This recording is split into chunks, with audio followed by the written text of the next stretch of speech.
मालिक है सबका एक, सब उसके हैं मोहताज।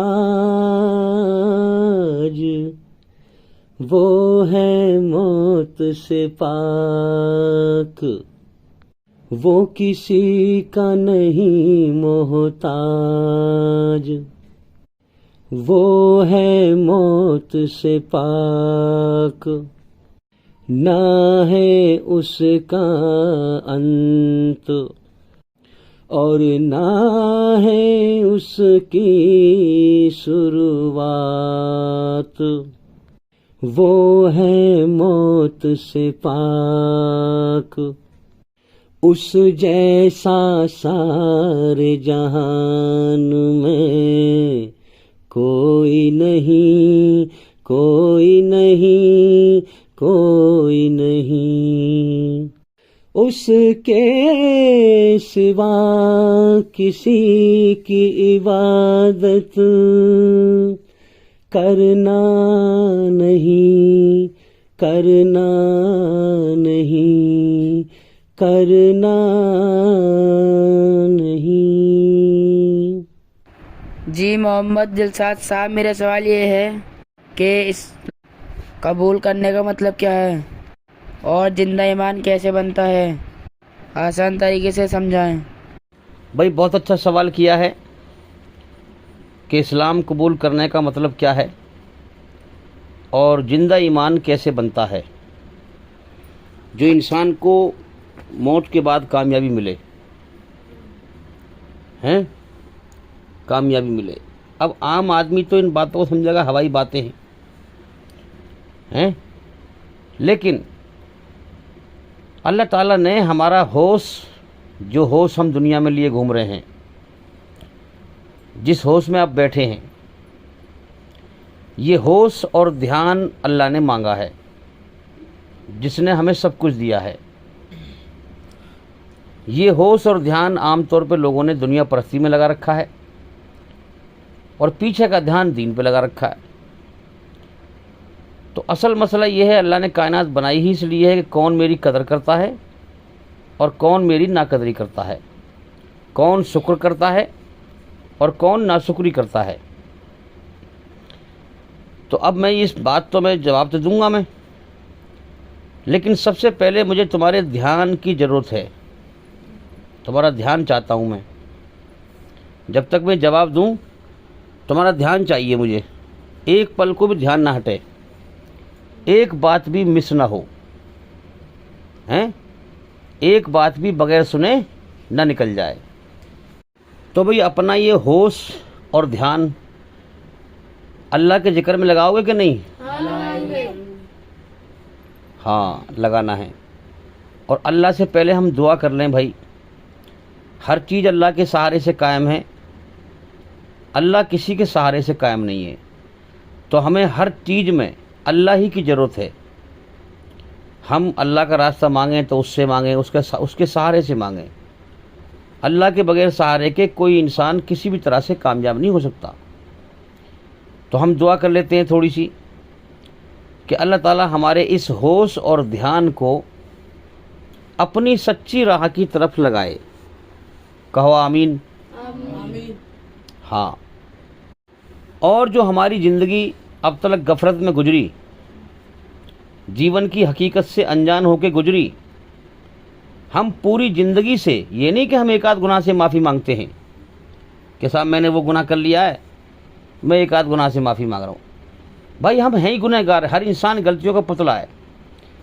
तो अब हम एक नए होश, नए ध्यान के साथ अल्लाह की मर्ज़ी को समझें, जिसने हमें सब कुछ दिया है।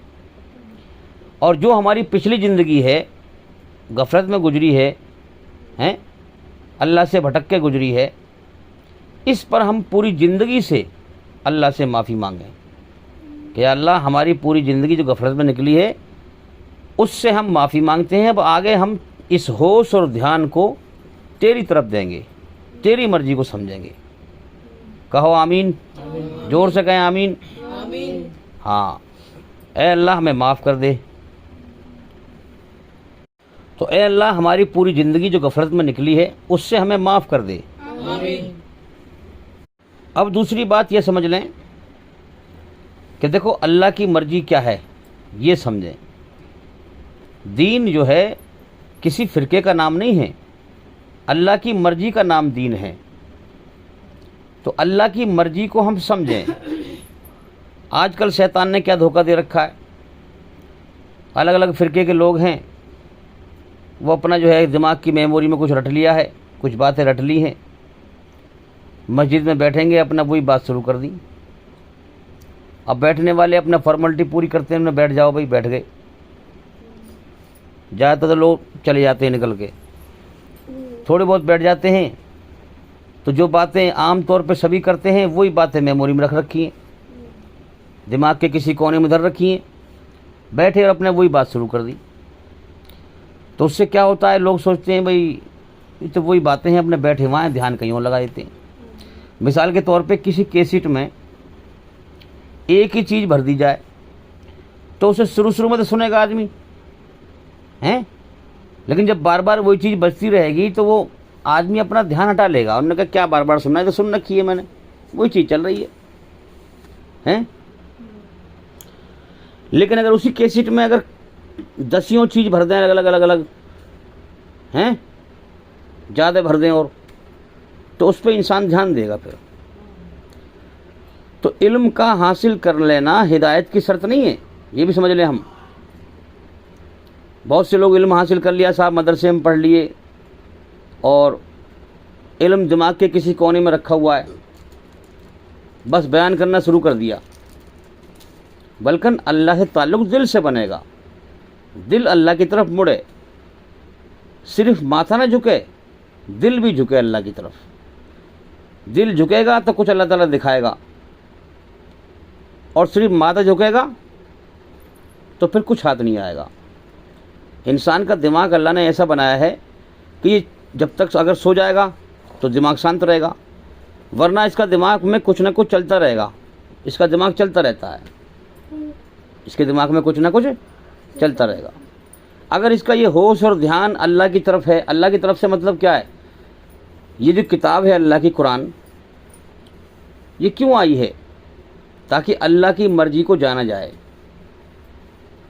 अल्लाह ने सबसे पहले कौन सी वही भेजी, कौन सी खबर भेजी, इकरा, कि मेरे बंदो पढ़ो मेरी मर्जी। इस कुरान में दुनिया के हर इंसान से ऐलान है, ये मर्द हो या औरत, पढ़ो इस कुरान में मेरी मर्जी, मैंने तुम्हें जीवन क्यों दिया है और मैं तुमसे चाहता क्या हूँ।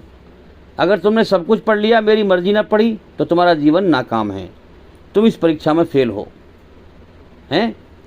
अगर तुमने मेरी मर्जी पढ़ ली और तुमने दुनिया में ईमान हासिल कर लिया तो तुम कामयाब हो। तो अब इंसान के अंदर सोचना चाहिए कि भाई मैं किसी चीज़ पर अगर मेहनत करूं, दिल से करूं, ताकि मुझे सफलता प्राप्त हो। ये क्या मेहनत है कि आदमी जो है काम मेहनत भी कर रहा है और लापरवाही भी कर रहा है, फल की उसे परवाही नहीं है हैं। तो इंसान की ये चाहिए कि इंसान दिल से मेहनत करे, गौर फिक्र के साथ, पूरे ध्यान के साथ, सोचो विचार के साथ, दिल से, लगन से, मेहनत से, और फिर उसका रिजल्ट क्या निकला उस पर गौर करे, कुछ हासिल हुआ कि ना हुआ। इसी प्रकार से हम धार्मिक स्थल पर लगे हुए हैं, तो क्या हम रस्म अदा कर रहे हैं भाई? हम इस तरह से मेहनत करें कि हमें कुछ हासिल हो, जिसको ईमान कहा गया है। अल्लाह ताला हमें ईमान का मज़ा चखाए, ऐसी मेहनत करें। तो हम अपने होश और ध्यान को अल्लाह की तरफ दें। और अल्लाह का जो इल्म है ना, जो इल्म एक बार सुन लिया, अगर एक बार समझ में ना आया, 2 बार सुन लो, तीसरी बार में तो समझ में आ ही जाएगा, अगर तुम्हारा ध्यान सही है। एक बार में कोई बात समझ में ना आए तो 2 बार में आ जाएगी, 2 में ना आए तो 3 बार में तो आ ही जाती है भाई, अगर सही ध्यान से सुनना है इंसान। तो जो इल्म तुमने सुन लिया, ठीक है, समझ लिया, अब उसी को बार बार रट्टा मत लगाओ, आगे बढ़ो, अब अल्लाह की तरफ आगे कदम बढ़ाओ इल्म हासिल करने में। और अल्लाह, जो इल्म तुम्हें अल्लाह से जोड़े और नया इल्म हो, जो तुमने ना सुना हो, उसको सुनो। फिर इस तरह से तुम अल्लाह की तरफ कदम बढ़ाओगे, ठीक है ना। अब हम बात अधूरी नहीं करेंगे। तुम्हें रास्ता भी बताएंगे अल्हम्दुलिल्लाह। कि हमारे चैनल के अंदर हज़ारों वीडियो हैं और हर वीडियो के अंदर अलग अलग इल्म है, अल्लाह का अलग अलग ज्ञान है, इल्म है, और सारा इल्म अल्लाह से जोड़ने वाला है। और एक भी बात हवाई नहीं है, दलील के द्वारा है, दलील से किसी बात को साबित करना। समझ में आ रही है बात? दलील से, जैसे लोग अल्लाह की तरफ से अंधे हैं भाई, कहते तो हैं कि खुदा है मगर दिल में यकीन नहीं है। मैं क्या कहना चाह रहा हूँ, मेरी बात समझो, मैं किस रंग में बात करना चाह रहा हूँ। जैसे मिसाल के तौर पे 2 गिलास रखूँ आपके सामने पानी के, ठीक है, या कोल्ड ड्रिंक के, एक में जहर गिर दूँ, तुम्हें पता नहीं है कौन से में जहर है। अब तुमसे कहूँ भाई इन दोनों में से एक गिलास में जहर है, आप पानी पी लो, हैं? अब हालांकि एक में है लेकिन तुम पानी नहीं पियोगे, क्यों?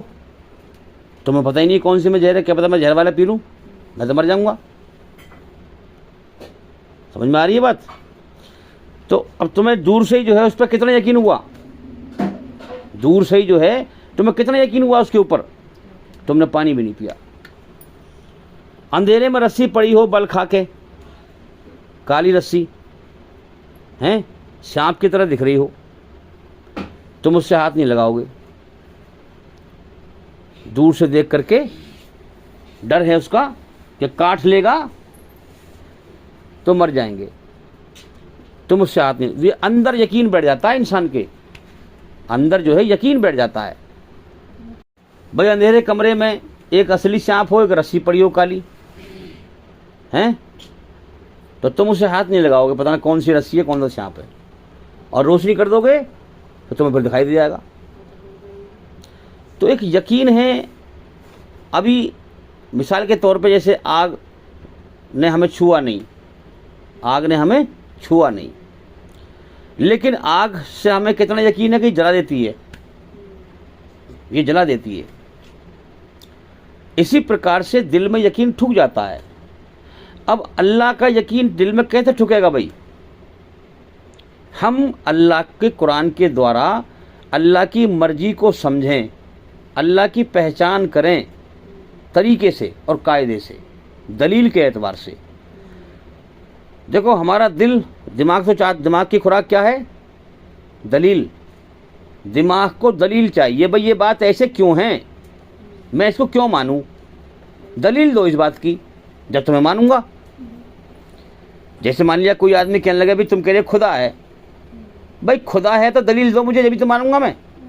तो दिमाग की खुराक है दलील, दिमाग को दलील चाहिए, और दिल की खुराक है मोहब्बत, दिल को मोहब्बत चाहिए, हैं? तो हम दिमाग से, अकल से, समझ से, सूझबूझ के साथ अल्लाह को पहचानें, हवाई फायर से नहीं। हवाई फायर से कभी यकीन नहीं बनता, याद रखें। मुसलमानों घर में पैदा हो गए साहब, हमारे बड़े बड़े भी मुसलमान थे, वो भी नमाज़ पढ़ते थे, हम भी पढ़ते हैं, वो भी रमज़ान रखते थे, हम भी रखते हैं, वो भी हज करके आते थे, हम भी अगर हमारे पास दौलत है तो हम भी करते हैं। ऐसे तो हमारे हिंदू भाई भी कहते हैं भाई कि हमारे पुरखे भी हिंदू थे, हम भी हिंदू हैं भाई, वो भी मूर्ति पूजा करते हैं, हम भी करते हैं। तो क्या वो सही कर रहे हैं? फिर वो एक रस्म अदा कर रहे हैं। रस्म का मतलब क्या है? कोई चीज़ बिना समझे की जाए, वो रस्म है। अब पत्थर की पूजा कर रहे हैं, कभी समझने की कोशिश करिए कि इस पत्थर में खुदा है क्या, हैं? कभी समझने की कोशिश करिए, कभी गौर फिक्र किया है? नहीं, बस बड़े बूढ़े करते आ रहे हैं, बस ऐसे ही अंधे करते हम भी आ रहे हैं। ऐसे ही मुसलमानों का हाल है, ना नमाज का पता कि नमाज में पढ़ना क्या है, अलमदो का मतलब क्या है अपनी भाषा में, अल्लाह से कैसे ताल्लुक़ बनाएं, अल्लाह से कैसे बात करें। कुरान को बिना समझे पढ़ते हैं, अपने आप को अक्लमंद समझते हैं। अक्लमंद वो है जो हकीकत में अल्लाह को पाले, हकीकत में। तो अब जैसा कि मैंने बताया कि हमारे चैनल के अंदर 4-5 चैनल हैं, हज़ारों वीडियो हैं भाई, और हर वीडियो में अलग अलग इल्म है। 2-2 घंटे की वीडियो, 3-3 घंटे की वीडियो, एक एक घंटे की वीडियो, उसमें सारी क्या है, अल्लाह की पहचान दलील के एतबार से। तो चैनल के अंदर जा कर के एक एक करके सभी वीडियो देखें और सुने। देखेंगे भाई सब जा कर के? हाँ। और जो भी हमारे भाई या बहन हमें यूट्यूब पर सुन रहे हैं, मैं उनसे भी कहना चाहूँगा कि चैनल के अंदर जा कर के सभी वीडियो देखें, ताकि जल्दी से जल्दी अंधकार से निकलकर रोशनी में आए हैं। एक ही बात सुन सुन के इंसान बोर हो जाता है ना। लेकिन जब अल्लाह का नया नया इल्म सुनेगा, जो उसने सुना नहीं है, उसका सुनने में मन लगेगा और अल्लाह की तरफ कदम आगे बढ़ेगा। तो हमारी हर वीडियो में अलग अलग इल्म है भाई। अब मैं शैतान का एक धोखा और बयान कर दूं, ताकि अल्लाह की तरफ तुम बढ़ो। क्या धोखा है वो? कि कोई अल्लाह की बात कर रहा हो तो उसके चेहरे पे दिखाएगा, हसद पैदा करेगा उससे कि कैसे बन के दिखा रहा है, कितना स्मार्ट बन के दिखा रहा है। और जबकि वो हकीकत में अगर ईमान वाला हुआ और सही बात बता रहा है तो वो तुम्हें भटका देगा। अब शैतान तुम्हें मेरी गलती दिखाएगा, तो इसके अंदर तो फलां गलती है, फलां ये है, फलां वो है, इसकी बात क्या सुननी है। इस तरह तुम्हें भटकाएगा, मेरे खिलाफ हसद पैदा करेगा, तुम्हारे अंदर जलन पैदा करेगा, और फिर तुम्हारे अंदर घमंड पैदा करेगा, और तुम्हें सच्ची राह अल्लाह की मर्जी सुनने से काट देगा। अब कितनी सिंपल बात है, अगर मैं, हर इंसान गलतियों का पुतला है भाई, हर इंसान गलतियों का पुतला है। जाओ दुनिया में घूमो, तुम्हें एक भी इंसान ना मिलेगा ऐसा जो गलती ना करता हो। बनाने वाले अल्लाह ने खुद इसको ऐसा बनाया है कि ये गलतियों का पुतला है। क्यों बनाया है? ताकि ये मुझसे माफ़ी मांगे। तो अगर मैं कोई गलती कर रहा हूँ तो उसका बवाल मेरे ऊपर ही तो है, हैं? तुम मुझसे क्यों जल रहे हो भाई? तुम मेरी बात पे गौर करो। अगर मैं अच्छी बात कर रहा हूँ तो उसको ले लो, और अच्छी बात नहीं कर रहा दीवार मार दो फेंक के, मत लो उसे। अच्छाई को ले लो, बुराई को छोड़ दो। तो शैतान के इस फंदे से भी बचो, हसद से बचो, घमंड से बचो, और अल्लाह का मोहताज बन के दूसरे की जो है, अल्लाह का मोहताज बन के अल्लाह की बात सुनो, दूसरे की गलतियों को नज़रअंदाज करो, मेरी गलतियों को नज़रअंदाज करो। मेरी बात पर ध्यान दो, मैं कह क्या रहा हूँ, हैं? अगर बोलने में कुछ गलती भी कर जाऊँ, कोई इंसान हूँ भाई, इंसान खता करता है, तो गलती को नज़रअंदाज कर दें, और जो मेरी बात का कहने का असल मकसद है उस पर ध्यान दें, मैं क्या कहना चाह रहा हूँ। अब आइए आगे बढ़ते हैं जवाब की तरफ। हम अपनी बात को यहाँ से उठाते हैं अब, कि खुदा की सोच क्या है। देखो, बात तो ध्यान दिया करो गौर से। जिस रंग में भी बात करी जाए उस रंग को समझें, ताकि हमारा जिंदा ईमान बने, हम हकीकत को पहचानें। इल्म नाफे, नफ़ा देने वाला इल्म समझें। जो इल्म हमें आगे नहीं बढ़ा रहा है तो वो इल्म सही नहीं है फिर भाई। जो इल्म हमें आगे बढ़ाए, नफ़ा दे, अल्लाह की तरफ हमें तेजी से बढ़ाए और हमारे अंदर जिंदा ईमान पैदा करे, उस इल्म को समझने में ध्यान दो। तो अब हम बात करते हैं खुदा की सोच।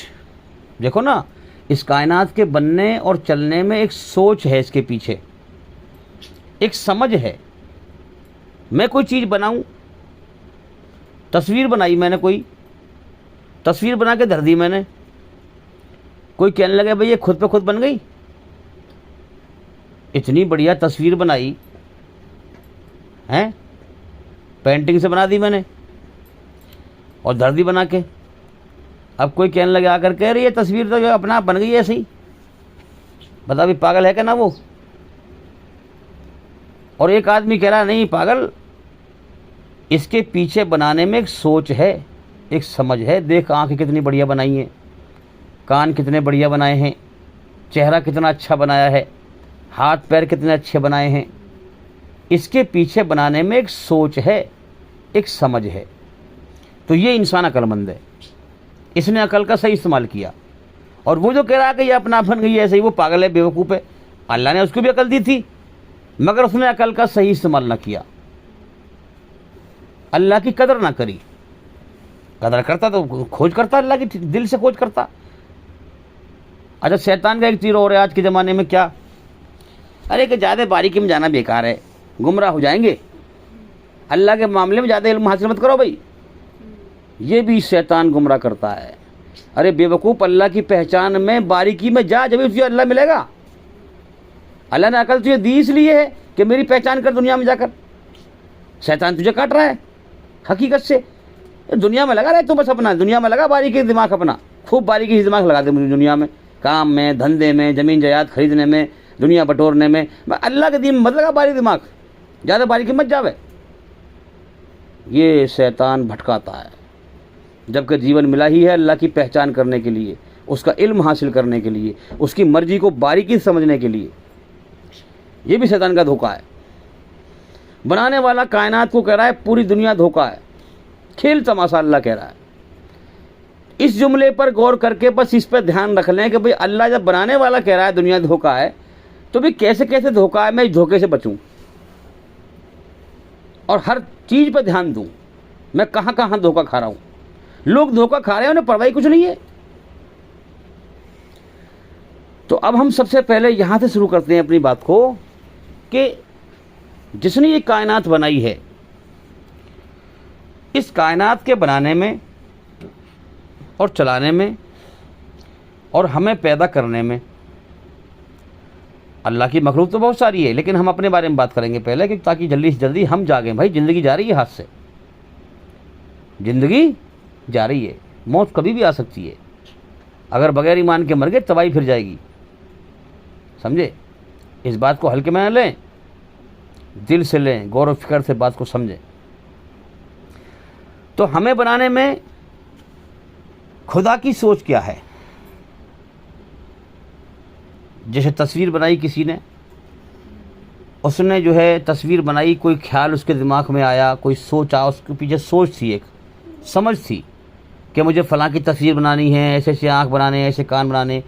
तो इस प्रकार से खुदा की सोच क्या है हमें बनाने में, क्यों बनाया उसने हमें, हैं, क्यों बनाया, क्यों दुनिया में भेजता है हमें, क्या चाहता है हमसे, ये समझना है हमें बारीकी से। अब इसके लिए पहले हम समझें, जैसा कि कुरान में कहा गया है कि अल्लाह ताला ने आदम अलैहिस्सलाम की पीठ से, आदम अलैहिस्सलाम के बेटों की पीठों से, पहले इंसान से आदम अलैहिस्सलाम की पीठ से और दुनिया के आखिरी इंसान तक, ये सारे इंसानों की रूहों को पैदा कर दिया था आलम अरवा में। ये आसमानों पर जगह है बहुत बड़ी, आलम अरवा, ठीक है। ये हमें दिखाई नहीं दे रही भाई, और ना हमें वहाँ की याद है, ठीक है ना। लेकिन अभी मैं बात तुमसे कर रहा हूँ, तुम्हारे समझ में आ जाएगी फिर बाद में। बात को पूरी सुने, अधूरा ज्ञान ना सुने। अधूरा ज्ञान तो इंसान को गुमराह करता है। पूरा ज्ञान सुने। पूरा ज्ञान कितना होता है, जो इंसान अल्लाह को पाले, वो पूरा ज्ञान है। और मौत तक इल्म हासिल करता रहे, इल्म की प्यास ख़त्म ना हो इंसान की। अल्लाह का कोई और छोर नहीं है, तो अल्लाह को पाता रहे मौत तक। तो अब हम समझें, वहाँ पर सारी रूहों को पैदा करके और फिर हमें पढ़ाया। क्या किया, जोर से बोलें, पढ़ाया हमें। जैसे यहाँ पर स्कूल में पहले जो है 1 साल पढ़ाते हैं, उसके बाद फिर इम्तिहान लेते हैं, तो हमें पढ़ाया। अब क्या पढ़ाया भाई, ये सवाल है, क्या पढ़ाया, क्या पढ़ाया। ये हमारी रचना में जो पढ़ाई है, ये पढ़ाया हमें। रचना का मतलब जानते हो क्या है, ईश्वरीय रचना। ईश्वरीय रचना। सबका मालिक एक है, अच्छे नाम उसके अनेक हैं। अच्छे नामों से अल्लाह को आप किसी भी नाम से पुकार सकते हैं, कोई बुराई नहीं है ना। तो अल्लाह की रची हुई रचना हमारे अंदर। रचना क्या है भाई, जब हम अच्छा काम करते हैं सुकून पैदा कर देता है, जब बुरा काम करते हैं बेचैनी पैदा कर देता है। देखो ना, किसी की दुकान पे बैठो आप, इरादा बनाओ कि मैं यहाँ बैठा बैठा इसका ध्यान भटके, दुकानदार का, वो भी दुकानदारी में बैठा हुआ है, इसका ध्यान कैसी भटके और मैं फलां चीज़ चुराऊँ। हैं?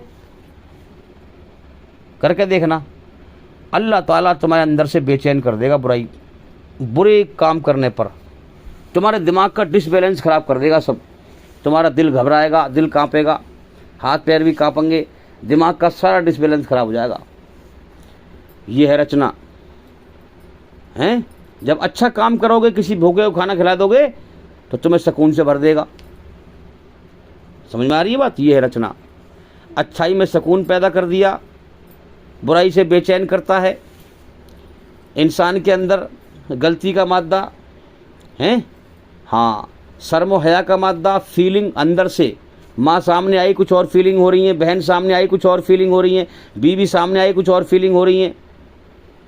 ये तमाम चीज़ें शर्म व हया का मादा, एहसान मानने का मादा, नाशुक्री करने का मादा, शुक्र अदा करने का मादा, झुकने का मादा, अकड़ने का मादा, घमंड का मादा, ये तमाम हमारी रचना है, अंदर से रची हुई।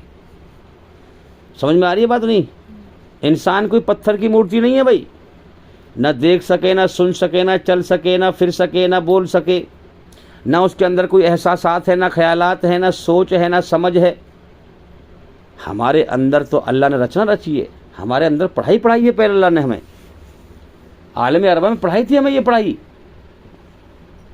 अब ये बात और समझ लें कि वहाँ पर हमारा शरीर नहीं था, आलम अरबा में सिर्फ रूह थी, आत्मा, सबकी आत्माएं थी, सबको वहाँ पढ़ाया।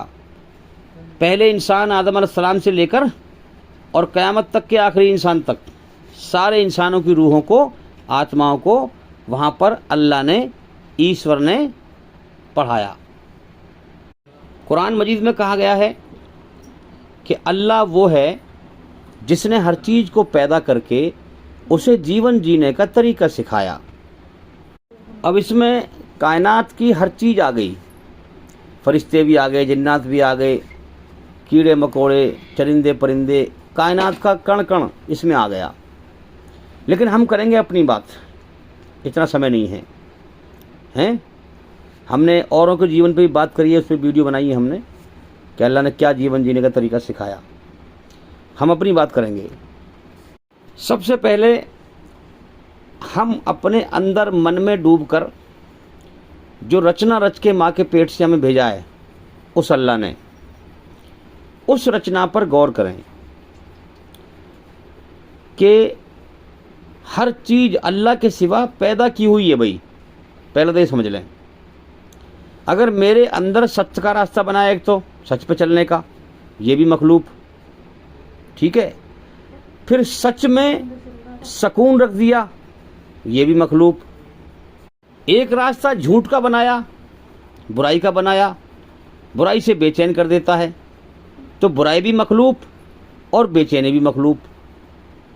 मखलूक का मतलब क्या है? पैदा की हुई चीज़, पैदा की हुई चीज़। अब ये जितनी भी चीज़ें हैं, इस पर थोड़ा सा गौर करते हैं हम, क्या क्या बनाई उसने हमारे अंदर। ये कि अच्छाई एक रास्ता बनाया सच का, एक बनाया झूठ का, ठीक है। अब हर चीज़ की बुनियाद होती है कि नहीं भाई? हम देख रहे हैं दुनिया में जो भी चीज़ हो उसकी जड़ होती है कि नहीं? होती है। इसी प्रकार से सच की जड़ क्या है? सच की जड़ क्या है? सच की जड़ है कि जो अपने हकीकत वाले मालिक को पहचान कर उसके सामने झुके, झुककर फिर उसकी मर्जी पर चले। हकीकत में वही इंसान सच्चाई पर चलेगा। समझ में आ रही बात? वही इंसान हकीकत में सच्चाई पर चलेगा। और जिसने अपने मालिक को नहीं पहचाना है, अल्लाह की पैदा की हुई चीज़ों के आगे झुक रहा है, मूर्ति पूजा कर रहा है, कब्र पूजा कर रहा है, तो भाई वो चाहे कितने दावा करे कि मैं बहुत दान कर रहा हूँ, मैं खैरात कर रहा हूँ, मैं ज़कात कर रहा हूँ, वो इंसान सच पे नहीं है। वो इंसान सच पे नहीं है। जिसने अपने मालिक का ही हक मारा, जिसने पैदा किया, जीवन दिया, खिलाया पिलाया सारी उम्र, हैं, वो काय का सच्चा इंसान है? फिर उसने पैदा होने का मकसद ही पूरा ना किया, फिर काय का सच्चा इंसान है वो? उसकी मिसाल तो फिर ऐसी है ना कि जो है कहीं से डकैती मार के लाया लाखों रुपए की, करोड़ों रुपए की, और बनिए को ईमानदारी दिखा रहा है कि लाला जी आपका 1 रुपया रह गया था, प्लीज़ लो रख लीजिए, मैं सामान ले गया था आपसे, हैं? वहाँ से लाया डकैती मार के लाखों की और बनिया को दिखा रहा है ईमानदारी कि लाला जी आपका 1 रुपया रह गया था मेरे ऊपर, अभी मैं सामान ले गया था, लो ये रख लो। तो अल्लाह का हक मारने में जो है सबसे बड़े मालिक का तो उसने हक मार लिया और दुनिया में दिखा रहा है मैं दान कर रहा हूँ, ये कर रहा हूँ, वो कर रहा हूँ। वो बेईमान है, ईमानदार नहीं है, सच्चा नहीं है वो हकीकत में। अब अल्लाह ताला दिलों का हाल जानता है भाई कि किसके दिल में क्या है, कौन क्या कर रहा है। समझे, हम तो बाहरी हिस्से देख रहे हैं, हम तो इंसान का बाहर का हिस्सा दिखाई दे रहा है हमें तो, लंबी दाढ़ी, टोपी, सफ़ेद कुर्ता पजामा और चमक धमक बेहतरीन, गोरा चिट्टा, मस्जिद में से निकला। हम कहते हैं बाहरी हिस्सा देख करके पक्का नमाजी है भाई, ये तो बड़ा ईमानदार आदमी है भाई, हैं? अल्लाह देख रहा है अंदर से, हम देख रहे हैं बाहर से। अल्लाह देख रहा है अंदर से, दिल गंदा है, नीयत टेढ़ी है। अल्लाह की नज़रों में एक कौड़ी का नमाजी नहीं है। समझ में आ रही है बात? अल्लाह की नज़रों में एक कौड़ी का नमाजी नहीं है वो। हाँ, तो ये दुनिया सारी धोखा है, जो दिखता है वो हकीकत नहीं है। हकीकत तक पहुंचना है हमें हकीकत तक पहुंचना है। अब थोड़ी सी रचना पे बात कर लेते हैं, उसके बाद फिर रचना का निचोड़ क्या है फिर उस पर बात करेंगे। रचना क्या है भाई हमारी? अल्लाह ने सच का रास्ता बनाया, एक झूठ का रास्ता बनाया, अच्छाई और बुराई, 2 ही रास्ते बनाए इंसान की ज़िंदगी जीने के, तीसरा कोई और है ही नहीं। तीसरे पे कहाँ चलेगा इंसान? अच्छाई की भी राहें बहुत सारी हैं और बुराई की भी राहें बहुत सारी हैं, 2 ही रास्ते हैं। राह बहुत सारी हैं बस, मगर रास्ते 2 ही हैं। इसलिए सारे संसार में अच्छाई और सच्चाई जिस रूप में भी है सब अल्लाह की है, और बुराई और झूठ जितना भी है सब शैतान का है। हालांकि पैदा अल्लाह ने किया बुराई को भी, समझ में आ रही है बात, लेकिन वो रास्ता शैतान का बना दिया है। अल्लाह ने अपनी अच्छाई से फिर सुकून रखा, सुकून को पैदा किया, यानी हमारे जीवन में हमें जीवन दिया, फिर जीवन जीने का तरीका हमें क्या सिखा दिया? सच को पैदा किया, फिर सच में सुकून पैदा किया। समझ में आ रही है बात? अब जो अपने मालिक को पहचान कर उसका एहसान माने और फिर सच के रास्ते पर चले, ईश्वरीय रचना के आधार पर चले, जिस पे चलने का उसने आदेश दिया है, कि सच पे चलने का आदेश दिया है। क्या दलील है इस बात की भाई कि अल्लाह ने हमें सच पे चलने का आदेश दिया? क्या दलील है इस बात की? दलील ये है कि सच में सुकून पैदा कर देता है हमारे लिए, वो शांति पैदा कर देता है।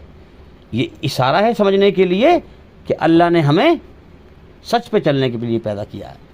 लेकिन रास्ता बुराई का भी खोल दिया है, झूठ का भी खोल दिया है, हैं?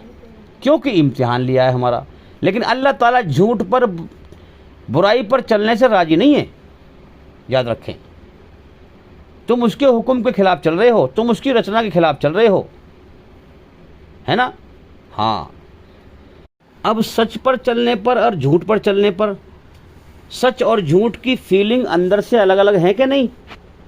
जब हम अच्छा काम करते हैं तो अल्लाह ताला सुकून की फीलिंग पैदा कर देता है हमारे अंदर, हैं? अरे सच्चा अच्छा काम करने पर सुकून हम पैदा करते हैं, अल्लाह पैदा करता है हमारे अंदर? अल्लाह पैदा करता है ना। और बुरा काम करने पर बुरी फीलिंग, बेचैन जो हम होते हैं अंदर से, ये हम पैदा करते हैं, अल्लाह पैदा करता है? अल्लाह। हाँ, यही रचना है ईश्वर की रचना, अल्लाह की रची हुई रचना यही है। इसको पहचानो, इस पे गौर करो। इसी को कहा है कि अपने मन में डूबकर, ईश्वरीय रचना में डूबकर पाजा सुरागे जिंदगी। इसी के अंदर सुराग है ना? जैसे कोई बस खड़ी हो, कोई गाड़ी खड़ी हो, मैंने चेक किया, गाड़ी खड़ी करके बहुत दूर जा करके मैं ज़मीन पे डंडी मारने लगा। एक जना मुझसे कहने लगा, भाई ये क्या कर रहे हो तुम? मैंने गाड़ी स्टार्ट कर रहा हूँ। कि ज़मीन पे? यहाँ कि ज़मीन पे गाड़ी स्टार्ट कर रहे हो? गाड़ी कहाँ है तुम्हारी कि वहाँ खड़ी हो रही? कहने लगे तुम पागल आदमी हो बिल्कुल। अबे गाड़ी वहाँ खड़ी है, स्टार्ट यहाँ कर रहे हो आके? अबे गाड़ी के अंदर ही सिस्टम है स्टार्ट करने का, गाड़ी में जाके चेक करो। मैंने तू तो बड़ा समझदार है भाई, तूने मेरी बात पकड़ ली, मैं यही चेक कर रहा था। तो इस दुनिया में अल्लाह की खोज के लिए मेहनत करो। तो इसी प्रकार से लोग अपने अंदर को भूल करके, रचना को भूल करके बाहर भटकते फिर रहे हैं, धर्म को मानते हुए बेचारे गुमराह हैं सब। अब जैसे गाड़ी के अंदर सिस्टम है स्टार्टिंग का, गियर का, ब्रेक का, हर चीज का, तेरी जिंदगी का मकसद भी तेरे अंदर ही रचना में है। क्यों बाहर भटक रहा है तू? रचना के इशारे से पहचान मालिक ने तुझे क्यों पैदा किया है, दुनिया में तुझे क्यों भेजा उसने। तो इसी प्रकार से हम समझें कि अच्छाई में सुकून पैदा कर देता है, बुराई से बेचैन कर देता है। अच्छाई का रास्ता अपना बनाया है इसलिए सुकून पैदा कर देता है। खामोश कुदरत से इशारा दिया है कि सच्चाई के रास्ते पे चल, इसमें सुकून पैदा किया है मैंने, शांति पैदा की है। फिर क्या कहा, आउज़ बिल्लाहि मिनश शैतानिर रजीम, मेरे बंदे मेरी पनाह में आ जा, शांति की पनाह में, सुकून की पनाह में, शैतान मरदूद की पनाह से और इस दुनिया की पनाह से हैं। तो हमारे अंदर क्या किया अल्लाह ने, रचना को रच दिया। अच्छाई में सुकून, बुराई से बेचैनी घबराहट, जन्नत के शौक़, जहन्नुम के खौफ। जन्नत के शौक़ क्या हैं भाई? बड़े पागल हैं लोग दुनिया में, समझ नहीं पाते। अबे जो हम यहाँ होश लिए घूम रहे हैं, इन आंखों से संसार को देख रहे हैं, हम इस दुनिया में हमेशा जीना चाहते हैं, मरना नहीं चाहते। ये जन्नत के शौक़ है, इच्छाएं हैं जन्नत की। हम दुनिया में हमेशा जवान रहना चाहते हैं, बूढ़ा होना नहीं चाहते। बूढ़े बूढ़े लोग काली काली डाई करते फिर रहे हैं कि हम जवान दिखाई दें, ये जन्नत की इच्छा है हैं। हम हमेशा के सुख भोगना चाहते हैं, दुख नहीं चाहते, ये जन्नत की इच्छा है हैं। हमेशा की सेहत चाहते हैं, बीमारी नहीं चाहते, ये जन्नत की इच्छा है। अब जन्नत की इच्छा है तो जन्नत भी फिर दुनिया कोई ऐसी है जिसकी इच्छा हमारे अंदर रखी है अल्लाह ने। समझ में आ रही है बात क्या नहीं? जिसकी इच्छा रखी है हमारे अंदर। अब जो इच्छा रखी है जन्नत की हमारे अंदर, इस दुनिया में उसका अपोजिट है, उल्टा है। हम हमेशा जीना चाहते हैं मगर दुनिया मौत का घर है, यहाँ में मरना पड़ेगा। ये सवाल है इंसान के अंदर, क्यों ऐसा है? फिर इच्छा क्यों रखी उसने फिर हमेशा जीने की? फिर यह मारेगा क्यों? अल्लाह से सवाल करो कि या अल्लाह तूने हमारे अंदर ऐसी इच्छा रखी है कि हम हमेशा जीते रहें, मरे ना, फिर तूने इच्छा क्यों रखी? तू मारेगा भी, ये क्या मसला है? तूने जिंदगी के पीछे मौत लगा दी, जवानी के पीछे तूने बुढ़ापा लगा दिया, सेहत के पीछे बीमारी लगा दी, सुख के पीछे दुख लगा दिए। ये क्या अजीब गोरख धंधा है? ये क्या मामला है? मेरे भाइयों, आवाज़ आएगी कुरान हदीस की रोशनी में, समझ में आएगा तुम्हें कि मेरे बंदे तुझे इम्तिहान के लिए मैंने पैदा किया है, तुझे बहुत थोड़ा सा जीवन का समय दे दिया है। बिन देखे अपनी पहचान के लिए मैंने कायनात बनाई है कि बिन देखे मैं पहचाना जाऊं। मेरी पहचान कर, इसीलिए मैंने तुझे देखने वाला, सुनने वाला और अकल सूझबूझ तेरे अंदर रखी है मैंने कि बिन देखे मेरी पहचान कर। तो अब यहाँ क्यों हमेशा जीने की चाहत दी, मौत क्यों देगा? क्योंकि इम्तिहान लिया है। इम्तिहान की परीक्षा में पास हो गया तो जो चाहते रखी हैं हमेशा जीने की, उस दुनिया में दाखिल कर देगा। फिर वहाँ हमेशा जिएंगे, मौत नहीं आएगी वहाँ। उस दुनिया का नाम क्या है? जन्नत, स्वर्ग। अलग अलग जबानों में बोला जाता रहा, हर पैगंबर इस मैसेज को लेकर आता रहा। जन्नत की जो इच्छाएं हैं इंसान के अंदर इतनी ज़बरदस्त रखी हैं अल्लाह ने कि आप देखें दूसरे कितने मर रहे हैं हमारे सामने। दाएं बाएं से लोग मर रहे हैं, रिश्तेदारी में से, जानकारी में से, मोहल्ले में से, पड़ोस में से, घर में से, कितने मर रहे हैं। कितने जब से होश संभाला कितने मर गए भाई? कभी गिनती करिए लेट के, एकांत में लेट कर कभी गिनती करिए। सोचा है कभी कि उनकी भी ज़िंदगी थी जो मर गए? जन्नत की चाहत में हमारा तो ये ख्याल है कि मौत जिनको आ गई वही मर गए, हमें थोड़ी मरना है कोई। इतनी ज़बरदस्त चाहत है भाई जन्नत की कि इंसान दूसरे की मौत को देखकर भी कि ये दुनिया मौत का घर है, मेरी ज़िंदगी के ख़त्म होने का अगले पल का भरोसा नहीं, कब मौत का वक्त आ जाए जानता हर इंसान है, फिर भी दुनिया में ऐसे जी रहा है जैसे हमेशा रहना है, यहाँ से मर के जाना ही नहीं है भाई। कभी मौत ही ना आएगी, हमेशा जीना है। अब इसी चाहत में, ये जन्नत की चाहत है, इसी चाहत में दुनिया बटोरने में दौड़ लगा रहा है, दौड़ लगा रहा है, दौड़ लगा रहा है। ऐसी दौड़ लगा रहा है कि जिस मालिक ने जीवन दिया है, जब उसका पैगाम आता है ना, उसको भी ध्यान से नहीं सुनता, जीवन का समय बर्बाद करता रहता है, उस पर ध्यान देता ही नहीं है। और तन मन जो दीन पर चल रहे हैं वो रस्म है, ध्यान नहीं देता इंसान। मेन चीज़ ध्यान है, ये ध्यान और होश से भटका हुआ है। मैंने देखा कि मैं लोगों से बात कर रहा हूँ और जो है बात चल रही है, मैं उससे बात कर रहा हूँ, मैं कह रहा हूँ भाई ध्यान जरा देना, मुझे आपके ध्यान की ज़रूरत है। 10 मिनट को ध्यान दो अपना। जिस मालिक ने जीवन दिया ये उसकी बात है, मौत दे के उठाएगा वो। अब हम बात कर रही है, हमने बात शुरू कर दी। अब बात हमने करी तो बीच बीच में फिर दुनिया की बात कर दी कि लो भाई, यानी जन्नत की चाहत इतनी ज़बरदस्त है कि अल्लाह की बात भी ध्यान से नहीं सुन रहा, हमेशा जीना चाह रहा है, दुनिया की बात कर रहा है, दुनिया में कामयाबी मिल जाए।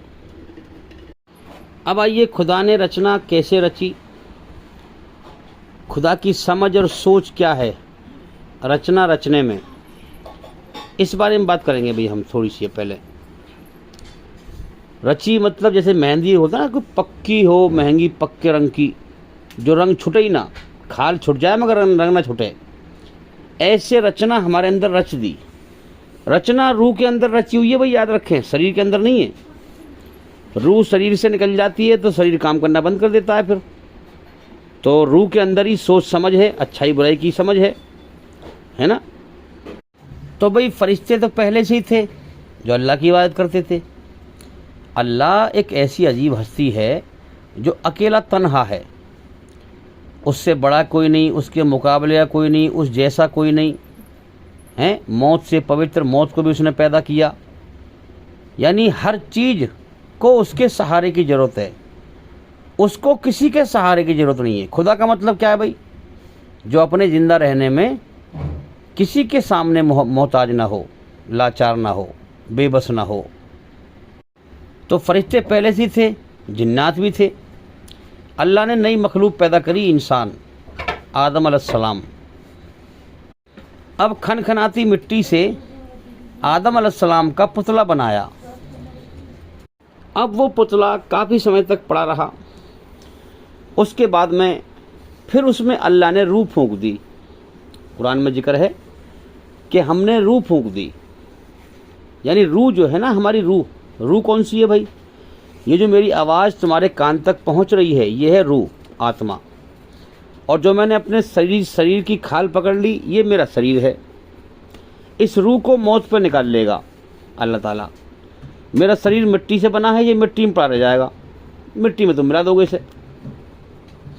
तो असल तो मैं हूँ जो बोल रहा हूँ मैं, ये है रूह। तो ये जो रूह है ना, ये अल्लाह का एक हुक्म है। एक हुक्म से अल्लाह ताला करोड़ों अरबों खरबों रूहों को पैदा कर देता है। हम इसकी कंपेयर कर ही नहीं सकते भाई। अला कुल्ली शैइन कदीर, हर चीज़ पर उसका कब्जा, ताकत और कंट्रोल किस तरह से है, हम समझ नहीं सकते भाई।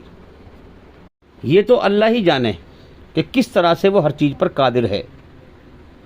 अब आदम अलैहिस्सलाम से लेकर आखिरी इंसान तक सारी रूहों को उसने एक साथ पैदा कर दिया, एक हुक्म से पैदा कर दिया। तो हमारी जो रूह है ये अल्लाह का हुक्म है। अब रूह फूंकने के बाद में सारे फरिश्तों को इकट्ठा कर लिया हैं और हुक्म दिया कि ऐ फरिश्तों, ये मेरी नई मखलूक है आदम, यानी मैंने इंसान बनाया है आदम, इसका सम्मान करो, इसका सम्मान करो।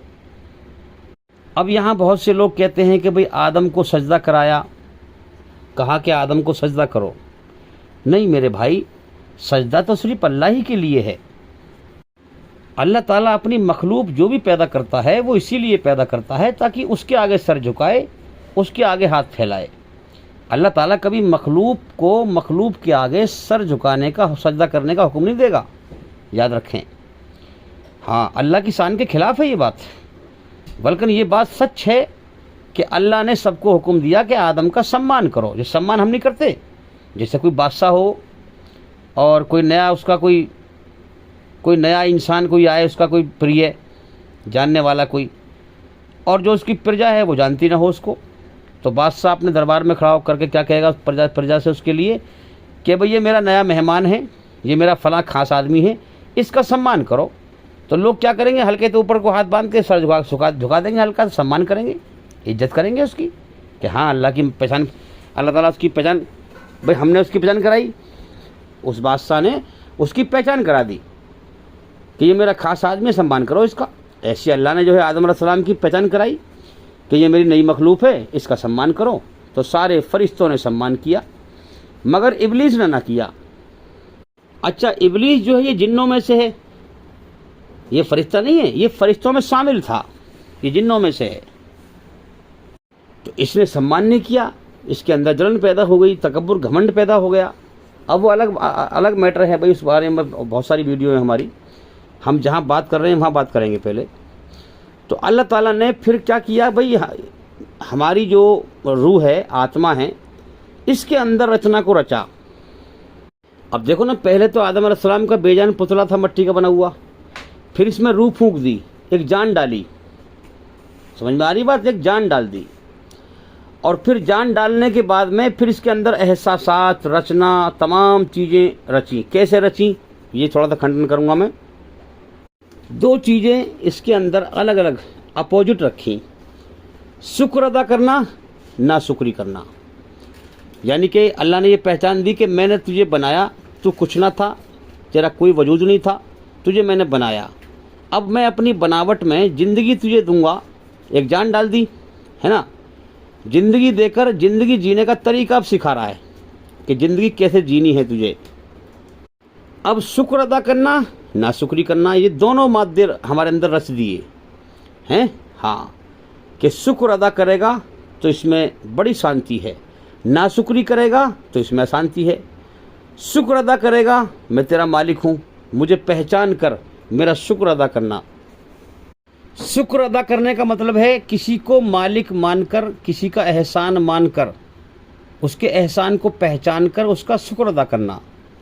अल्लाह मालिक है, उसने जीवन दिया, सारी उम्र खिलाता है पिलाता है, तो उसको पहचाने हकीकत में कि वो मालिक है मेरा और वो मुझ पे एहसान कर रहा है, तब शुक्र अदा करेगा।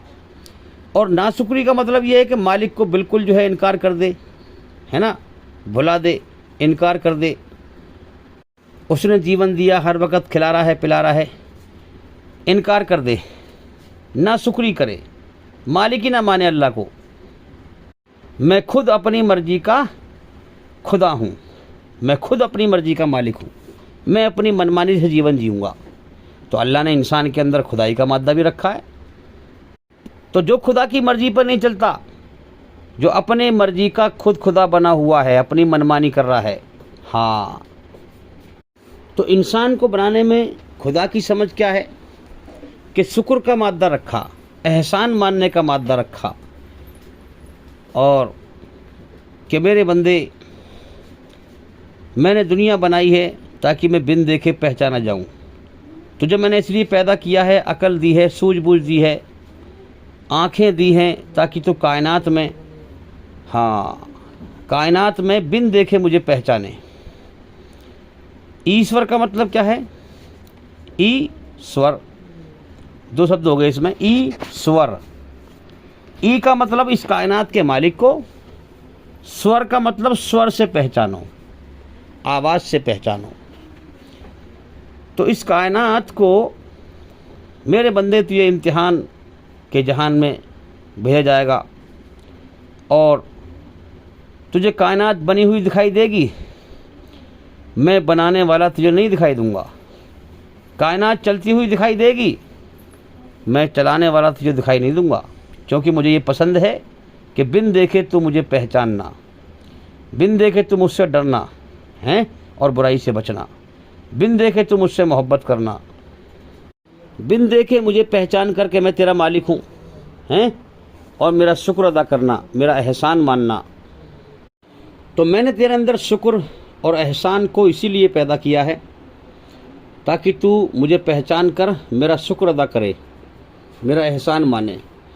और तुझे मैंने आँखें इसलिए दी हैं कि मेरी कायनात में को देखे, और मुझे बिन बिन देखे पहचाने। कान इसलिए दिए हैं ताकि कायनात की आवाज़ से, परिंदों की आवाज़ से, चरिंदों की आवाज़ से, हर चीज़ की आवाज़ से तू मेरी पहचान करे, हैं, मेरी पहचान करे।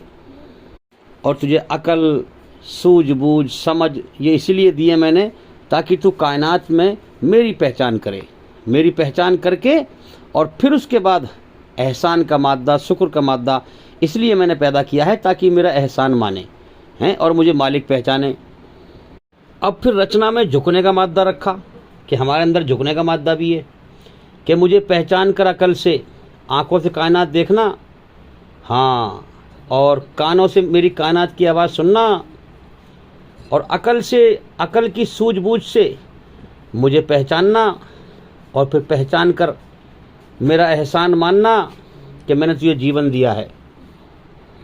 जीवन देकर जीवन की ज़रूरतें लगा दी, है ना, हाँ, हमारे अंदर पेट लगा दिया, पेट में भूख लगा दी, फिर भूख को मिटाने का इंतज़ाम भी कर दिया, रोज़ी का इंतज़ाम कर दिया। फिर कुरान मजीद में हुक्म देता है कि हम तुमसे रोज़ी कमाना नहीं चाहते, तुम हमारी इबादत करो, रोज़ी तुम्हें हम देंगे। अब भाई ईमानदारी से बताओ, क्या रोज़ी कमाना हमारी ज़रूरत है या अल्लाह की ज़रूरत है? इस बात से सोचो।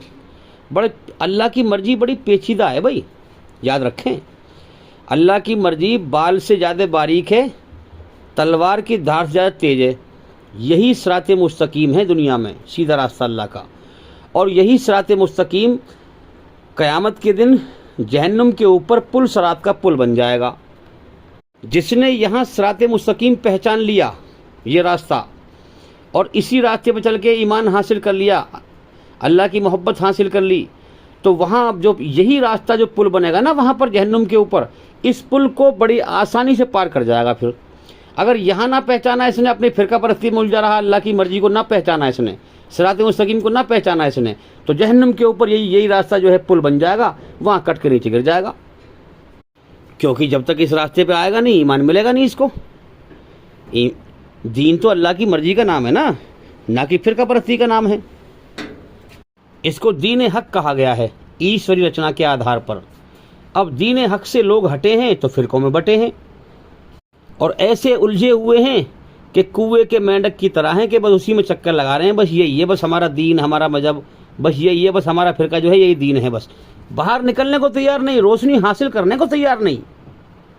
जैसे कुएं का मेंढक हो, वो कुएं में चक्कर लगाता रहता है, बाहर निकलता ही नहीं है ऊपर जो रोशनी देखे ऊपर निकल के। अब ईमानदारी से बताओ, ज़रा समझो इस मसले को पहले कि ज़िंदगी हमें किसने दी? अल्लाह ने। ज़िंदगी की ज़रूरत किसने लगाई हमारे अंदर? अल्लाह ने। भाई पेट उसने तो लगाया हमारे अंदर। भूख कौन पैदा करता है? अल्लाह। अब आ गई भूख को मिटाने की बात। भाई ये बताओ, जब अल्लाह ने ज़िंदगी दी, ज़रूरत भी उसने लगाई हमारे अंदर, हैं, पेट भी उसने लगाया, भूख भी उसने लगाई।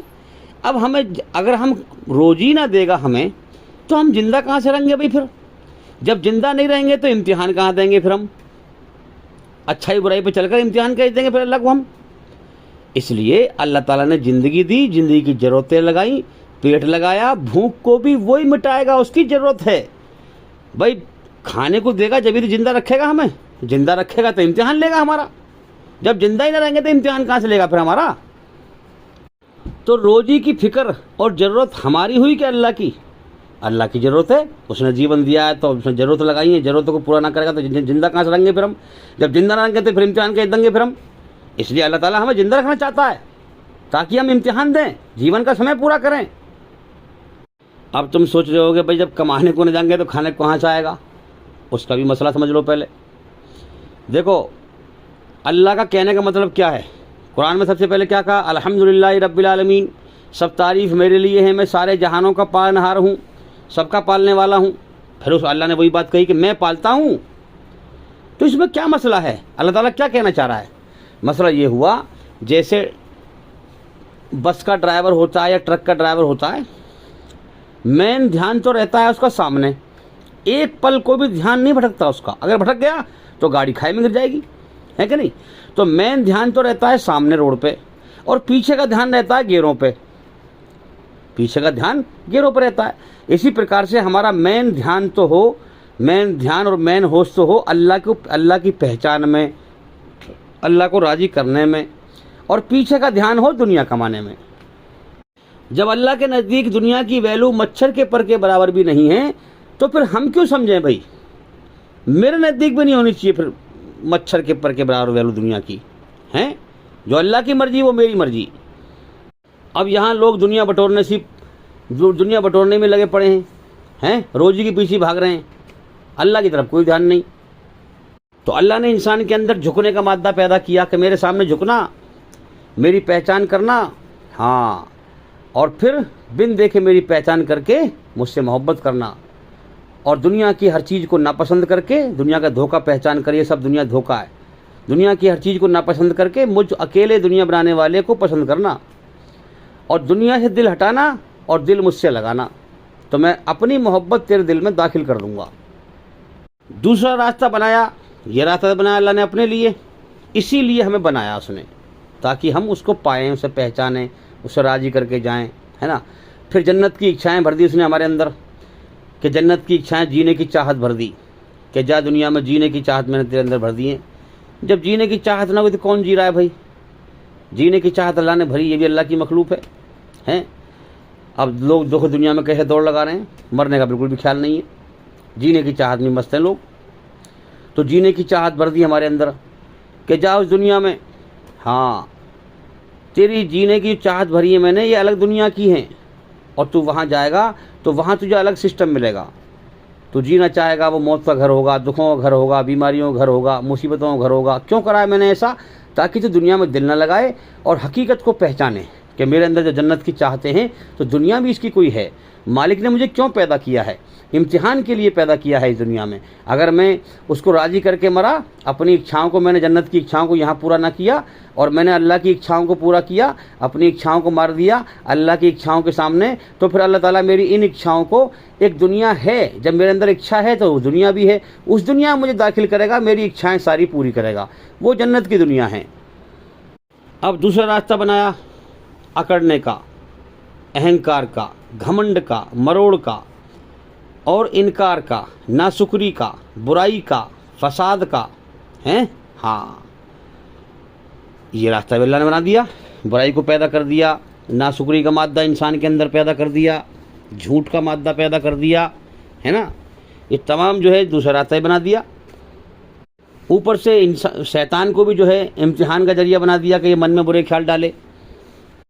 अब समझाया कि इस बुराई के रास्ते पे मत चलना, वरना सारा ही मामला उल्टा हो जाएगा। ये रास्ता मैंने जहन्नुम के लिए बनाया है, नरक के लिए बनाया है। जो मेरा इनकार करके, मेरा ही खाकर, मेरा ही पीकर, मेरे सामने घमंड दिखाए, अकड़ दिखाए, मेरे सच को कबूल ना करे, हैं, हक पैगाम को कबूल ना करे, मेरे ही खाकर मेरे सामने घुर्राए, मैंने जीवन दिया मेरे सामने अकड़े, मेरी नाशुक्री करे, मेरा इनकार करे, तो फिर मैंने उसके लिए जहन्नुम की आग तैयार कर रखी है। जिसने दुनिया में मुझे मालिक ना मानकर, मेरा इनकार करके जन्नत की इच्छाएं पूरी की और सच पे गौर ना किया, हैं, सच पे ध्यान ना दिया कि तुम्हारी जान मेरे कब्जे में है, इस कायनात में मेरी बादशाह छाई हुई है, सच पे ध्यान ना किया और मेरा नाशुक्रा बनकर, मेरा इनकारी बनकर, फसाद फैलाकर, हाँ, मरा, तो उसके लिए नरक का ठिकाना है। अब इसमें दो पहलू आ गए भाई, सच और झूठ। सच में ज़िंदगी का सच और इस पूरी कायनात का सच। देखो ना, ये कायनात बनी हुई है, ये एक तरफ ये कायनात है और एक तरफ हमारी ज़िंदगी है, दो चीज़ तो है ये। इस ज़िंदगी का सच और इस कायनात का सच, बस सच एक रास्ता अल्लाह का है, याद रखें। सच की खोज जीवन के असल मकसद की खोज है, ना कि कोई किसी काम की खोज या किसी मैकेनिकल की खोज है या किसी और चीज़ की खोज है। जीवन के सच्चे मकसद की खोज है सच की खोज। सच की खोज अल्लाह की खोज है। अब एक तरफ ये कायनात है, एक तरफ मेरा जीवन है। अब थोड़ी सी सच से बात कर दूं हल्की सी मैं, ताकि समझ में आ जाए आपको बात। अब ये जीवन है मेरा, जब ये जीवन मेरा ख़त्म तो मेरे लिए दुनिया भी ख़त्म। पहला सच तो ये हो गया। सबसे बड़ा सच क्या है? मौत। मौत का कोई भी इंसान इनकार नहीं कर सकता। अल्लाह का तो इनकार कर सकता है और करा है लोगों ने, मगर मौत का कोई इनकार नहीं कर सकता। तो सबसे बड़ा सच जो हमें दिख रहा है कायनात में वो मौत है। अब सबसे बड़ा झूठ क्या है? इसका उल्टा कर दो। यानी हर इंसान को पता है कि मुझे एक दिन ज़रूर मरना है और ज़रूर मरना है और कभी भी मर सकता हूँ। लेकिन अब सबसे बड़ा सच ये है, जानता है इंसान। सबसे बड़ा झूठ क्या है? फिर भी वो दुनिया में ऐसे जिए जैसे उसे कभी मौत ना आएगी। ये सच और झूठ दोनों हो गए ना। अब ज़रा सोचिए आप अकल से कि जब मेरी ज़िंदगी इतनी बेकार है कि अगले पल का भरोसा नहीं, ये जो मैं सांस ले रहा हूँ इस अगले सांस की भी मेरे पास कोई गारंटी कार्ड नहीं है भाई। जब ज़िंदगी इतनी कमज़ोर और मेरी जान किसी और के कब्जे में है, अब सच का जो पहलू है ना तुम्हें कहाँ ले जाएगा? सच का पहलू तुम्हें ले जाएगा कि ये कायनात धोखा है। जब आप गौर करेंगे मेरी ज़िंदगी खुद बेकार है, कभी भी ख़त्म हो सकती है। मेरा कोई मालिक है जिसने मुझे ये भी पता ना दिया कि मैं दुनिया मुझे कब तक रखेगा। वो हैं माँ के पेट में मैंने खुद अपने आप को नहीं बनाया, अपने आँख नाक कान किसी ने बनाए हैं। अब ये सच तुम्हें हकीकत पे ले जाएगा कि भाई ये जीवन धोखा है, यहाँ कुछ नहीं है और मेरा एक मालिक है, मैं उसको राज़ी करने के लिए आया हूँ। ये तमाम चीज़ें हैं। अब सच आपको यहाँ ले जाएगा कि दुनिया से दिल हटा, दुनिया से दिल हटा, यहाँ सब धोखा है, कभी भी छूट सकता है, कभी भी ख़त्म हो सकता है। और तो अपने मालिक को राज़ी कर। अब दिल के अंदर ही सारी दुनिया की मोहब्बतें कनेक्ट हैं। औलाद की मोहब्बत, बीवी की मोहब्बत, बच्चों की मोहब्बत, हर चीज़ की मोहब्बत, है ना। तो जब इस धोखे को पहचान लिया कि ये सब धोखा है, तो फिर इंसान अल्लाह की तरफ दिल लगाएगा कि मेरा एक मालिक है जिसने मुझे जीवन दिया है, उसको पा लेना सबसे बड़ी कामयाबी है। तो दिल अल्लाह के हवाले कर देगा, अल्लाह अपनी मोहब्बत दाखिल कर देगा, दुनिया की गंदी मोहब्बत दिल से निकाल देगा, तो ये अल्लाह को पा लेगा। अब ये सच्चाई का रास्ता अल्लाह ने अपने लिए बनाया ताकि इस रास्ते पर चलकर हकीकत पे गौर करे और मुझे पाले। और एक रास्ता बनाया है झूठ का।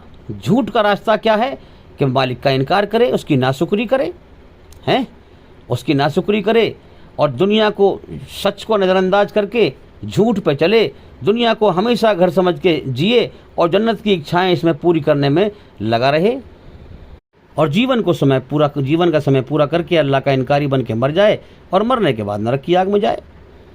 दूसरा ऑप्शन ये है कि इंसान हकीकत पर, सच पे जब गौर करेगा, पहचान लेगा कि वाकई मैं जो दुनिया में जी रहा हूँ मेरे अंदर हमेशा जीने की चाहत है, यही जन्नत की चाहत है, मेरे अंदर जन्नत भी है। इसका मतलब तो मैं इन चाहतों को यहाँ पूरी ना करूँ, हाँ मैं अपने मालिक की चाहत पूरी करूँ, उसे राज़ी करूँ, उसकी मोहब्बत को हासिल करूँ। तो मुझे जो चाहत है यहाँ पे मैं ये चाहतें मैं ख़त्म मारूँगा अपनी, इन चाहतों के बदले में अल्लाह अपनी मोहब्बत के बदले में मुझे फिर एक जन्नत की दुनिया है जिसकी चाहत है मेरे अंदर, उस दुनिया में दाखिल करेगा और मुझे फिर मेरी चाहतों को वहाँ पूरी करेगा। तो ये है असल में ईमान, अल्लाह की मोहब्बत को पा लेना, ये है ईमान। हैं जिसने सच पे चलकर अल्लाह की मोहब्बत पाली, मौत से पहले पहले अल्लाह को राज़ी कर लिया, वो ईमान लेके मरेगा। और जिसने झूठ पर चल के अल्लाह का इनकारी बन के, नाशुक्री करके जब चलेगा बुराई के रास्ते पे, तो मेरे भाइयों वो अल्लाह की मोहब्बत कहाँ से हासिल कर लेगा? ये रास्ता अल्लाह ने बनाया ही नहीं अपने लिए, सच का रास्ता बनाया है अपने लिए, है ना। और झूठ का रास्ता बनाया है अपने इनकार करने के लिए कि मेरा इनकार कर चाहे तू, शैतान के रास्ते पे चल। शैतान इनकारी था, शैतान भी जहन्नुम में जाएगा, उसके मानने वाले भी जहन्नुम में जाएंगे, सीधी सी बात है। तो ये बनाया है बगैर ईमान का रास्ता। अब जो चाहे इंसान उसको इख्तियार कर ले। अल्लाह ने दोनों रास्तों का फ्री विल दिया है, इंसान को छूट दी है, जीवन का समय दे दिया है, मुकद्दर की रोजी लिख दी है। अब इस्लाम कबूल करने का मतलब क्या है कि सच को कबूल कर ले। सच को कबूल कर लेगा तो सच्चाई के होश में आएगा और फिर मालिक को पहचानेगा और जीवन का असल मकसद जानेगा और जिस मकसद से आया है उसको पूरा करेगा, अल्लाह की पहचान करके, सही मालिक की, और फिर उसे उसकी मोहब्बत को पाकर उसके राज़ी करके ईमान लेकर चला जाएगा। इसलिए कहा गया सच को कबूल कर, तेरे ही फ़ायदा है इसमें। और भाई ईमान ऐसे ही बनेगा कि हम उसकी पहचान करें इस कायनात में, दलील के एतबार से अकल को चलाएं। अल्लाह ने अकल दी हमें इसलिए है, ठीक से पहचान करके दलील के हवाले से अल्लाह की तरफ बढ़ते रहें और अल्लाह की मर्ज़ी को जानते हुए और फिर अमल करते रहें, तो अल्लाह ताला अपनी मोहब्बत दे देगा, ईमान दे देगा। अल्लाह की मोहब्बत का नाम ईमान है।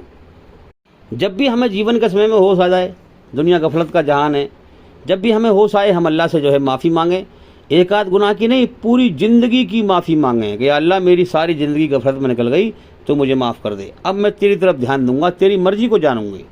अब तक मैंने बहुत चला ली अपनी, अब तेरी मर्ज़ी जानूंगा, तेरी मर्ज़ी क्या है उस पर चलूँगा मैं अब। तो भाई इस्लाम कबूल करने का मतलब ये है कि अपने जो सच्चा बनाने वाला मालिक है उसके सामने अपनी गर्दन को झुका करके, अपने आप को सरेंडर करके अपनी मर्जी छोड़ दे, उसकी मर्जी पर जीवन जी, और फिर इससे ईमान मिल जाएगा इंसान को, जब अल्लाह की मर्जी से चलेगा इंसान।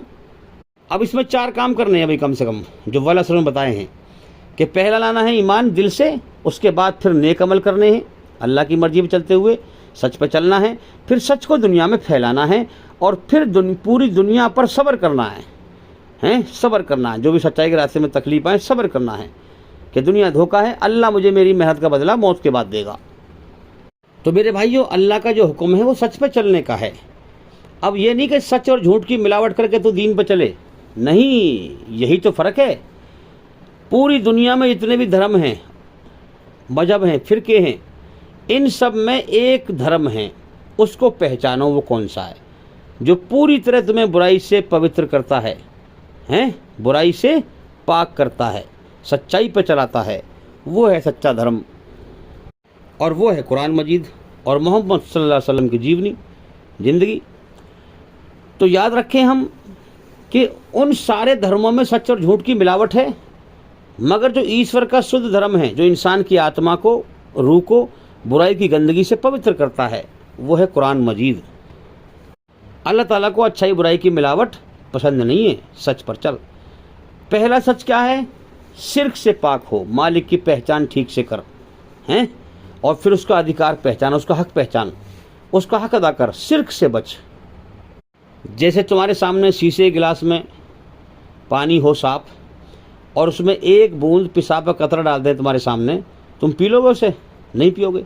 इसी प्रकार से इस कायनात का एक कण भी अल्लाह के सिवा किसी ने नहीं बनाया, और इस कायनात का एक कण भी अल्लाह के सिवा कोई नहीं चला रहा, और हमारी ज़रूरतों को, हाजतों को एक कण के बराबर भी अल्लाह के सिवा कोई नहीं पूरी कर रहा है। जब अल्लाह का कोई हिस्सेदारी नहीं है और तुमने जरा सा भी शरीक कर दिया एक बूंद के बराबर भी, तो अल्लाह बिल्कुल उसे पसंद नहीं करेगा। तुम चाहे कितनी नमाज पढ़ते रहो, तुम चाहे कितनी अमल करते रहो, अल्लाह एक भी अमल कबूल नहीं करेगा जब तक आप शिर्क करेंगे। तो पहला सच है कि तौहीद, एक ईश्वरवाद, एक ईश्वर को ठीक से पहचानना, उसका फिर हक अदा करना, उसका अधिकार उसी को देना, उसी के सामने सर झुकाना, उसी के आगे हाथ फैलाना। अब शिर्क के बारे में भी बहुत सारी वीडियो हैं, ये एक अलग टॉपिक है। हमारे चैनल के अंदर जा करके एक एक करके सभी वीडियो देखें और सुनें, ताकि आप अपने मालिक की सही पहचान कर सकें।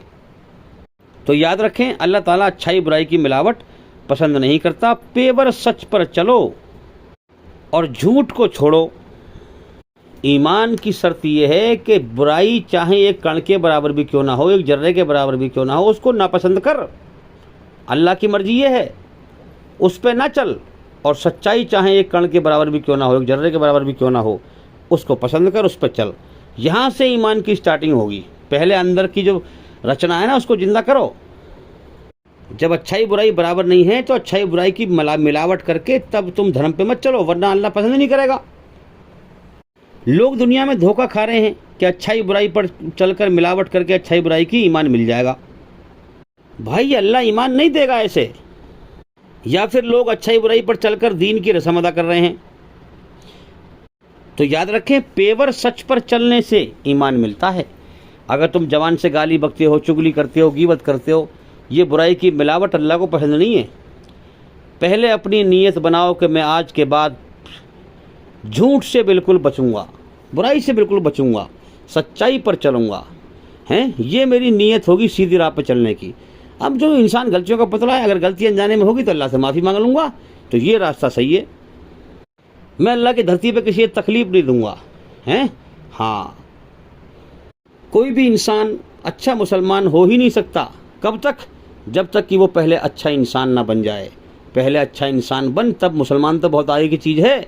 जब बनेगा मुसलमान, और अच्छा इंसान बनने की शर्त क्या है कि धरती पर किसी को तकलीफ ना दे, सबसे ज़्यादा कमतर अपने आप को समझ, सारे इंसानों को अपने से बेहतर समझ, सबकी इज्जत कर। हर इंसान का मन, हर इंसान की नफ्स इज्जत चाहती है, चाहे वो रिक्शे वाला हो, चाहे वो जूते गांठने वाला हो, चाहे वो कोई भी हो, हर इंसान का मन इज्जत चाहता है। तो मेरे भाइयों, नाशुक्री का और झूठ का रास्ता, बुराई का रास्ता इंसान की तबाही का बनाया है अल्लाह ने। तबाही जहन्नुम में फिरेगी इंसान की। और इंसान की कामयाबी का रास्ता वो सच का बनाया है। सच के रास्ते पर चल के जाएगा, अपने मालिक को राज़ी करके जाएगा, और फिर मालिक का इनाम जन्नत में पाएगा, अमन शांति का। तो याद रखें, दो ही रास्ते बनाए हैं अल्लाह ने, एक इंसान की कामयाबी का और एक नाकामी का। कामयाबी का रास्ता सच्चाई का है और नाकामी का रास्ता झूठ का है और बुराई का है, जो इंसान को जहन्नुम में ले जाएगा। मेरे भाइयों, मौत के बाद नाशुक्रे से कहा जाएगा जिसने अल्लाह का इनकार किया है, कान ना धरा, उसके हुक्म सामने आए, झुटला दिया। मौत के बाद नाशुक्रे से कहा जाएगा जिन्होंने अल्लाह के तरफ बढ़ने, अल्लाह के संबंध में आगे बढ़ने के लिए, अल्लाह की मर्ज़ी को समझने के लिए बिल्कुल सच छोड़ दिया कि हमें अल्लाह की मर्ज़ी समझनी ही नहीं है। जब वो हमेशा की नाकामी के आंसू बहाएगा तो कहा जाएगा, बदबख्त, तेरे सामने लोग दुनिया छोड़ छोड़ कर आते रहे, तेरे घर में से, तेरे पड़ोस में से, हैं, तू दुनिया के खेल तमाशे में ही लगा रहा, तूने कभी जीवन के मकसद पे गौर ही ना किया। तो मेरे भाइयों, अपने बनाने वाले सच्चे मालिक को पहचानो, उसका एहसान मानो, उसका शुक्र अदा करो, उसकी मोहब्बत को हासिल करो। जीवन का समय जा रहा है, हाँ, जीवन का समय हमें जो है गिनती का मिला है, ये सांस गिनती के मिले हैं, इनको बर्बाद ना करो, जीवन के सही मकसद पर गौर करो, अल्लाह की मर्ज़ी को जानो। हमारे चैनल के अंदर जा कर के एक एक करके सभी वीडियो देखें, सुने, ताकि जल्दी से जल्दी अंधकार से निकल कर रोशनी में आएँ। तो अभी मैं उम्मीद करता हूँ कि सवाल का जवाब हो गया, और भाई इंशाअल्लाह ज़िंदगी रही तो फिर मुलाकात होगी। अस्सलामु अलैकुम वरहमतुल्लाहि वबरकातुहू।